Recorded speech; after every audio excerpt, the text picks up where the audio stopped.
తీర్పు తర్వాతైనా party ఫిరాయించిన ఎమ్మెల్యేలపై speaker చర్యలు తీసుకోవాలంటున్నారు BRS MLA Vivekananda. అయితే ఆయనకు కౌంటర్ ఇచ్చారు కడియం శ్రీహరి. ఏమన్నారో చూద్దాం. స్పీకర్ గారు మళ్ళీ కోర్టు గురించి వెయిట్ చేయకుండా లెజిస్లేచర్ యొక్క గొప్పతనాన్ని, దాని యొక్క ఇంపార్టెన్స్ని పోగొట్టకుండా, దాని యొక్క వాల్యూ దాన్ని డిగ్రేడ్ చేయకుండా నిర్ణయం తీసుకోవాలని చెప్పి కోరుతా ఉన్నాం. వారికి మిగతా ఏడుగురు సంబంధించినటువంటి శాసనసభ్యుల అనర్హత పిటిషన్ కూడా పెండింగ్ ఉంది. స్పీకర్ గారి కార్యాలయం, స్పీకర్ గారి దగ్గర పెండింగ్ ఉంది. మా అప్లికేషన్ తీసుకోవడానికి నిరాకరించారు. కానీ మళ్ళీ మేము తప్పకుండా మా పార్టీ తరఫున న్యాయస్థానం ఆశ్రయిస్తాం. తప్పకుండా మాకున్నటువంటి హక్కు అది. కాబట్టి వారు అక్కడి వరకు వెయిట్ చేయకుండా మిగతా 7 సభ్యులది కూడా ఈ 4 వారాల లోపల నిర్ణయం తీసుకుంటే మన లెజిస్లేచర్కి గౌరవం పెరిగే విధంగా, అందరికీ గౌరవం.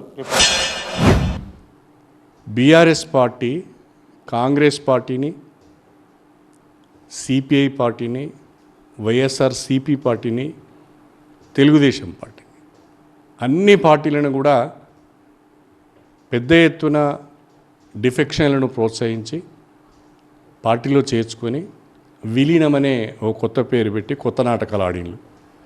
కాబట్టి ఎమ్మెల్యేల పార్టీ ఫిరాయింపులను ప్రోత్సహించింది బీఆర్ఎస్ పార్టీ, రాజకీయాలను భ్రష్టు పట్టించింది బీఆర్ఎస్ పార్టీ. ఆ పార్టీకి డిఫెక్షన్ల గురించి మాట్లాడే నైతిక అర్హత లేదు.